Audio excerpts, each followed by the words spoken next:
Бескі шайге немесе таңғы асқа оңай жасалатын сырникидің рецептімен бөлісемін. Ең алдымен творог қажет болады. Мендегі домашний түрін қолдандым. Негізі сусыз, құрғақ, рассыпчатый дейді. Осындай творогты қолданған дұрыс.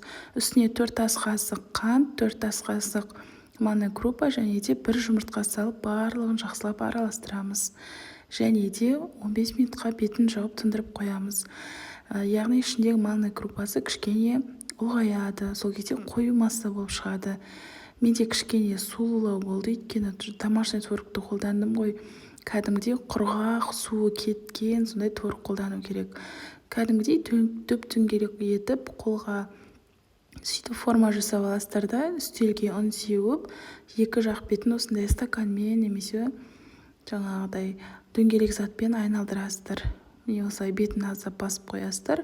Дәл осылай қатырып қоюға да болады морозильникке, немесе бірден салып пісіруге де болады. Менің сырникилердің түрі бұжырқай болып кетті, өйткені творогы ішінде жұмсақ болып қалды.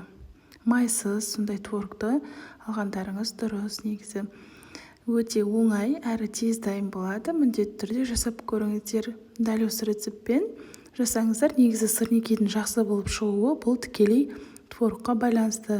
Баршаңызға ас болсын.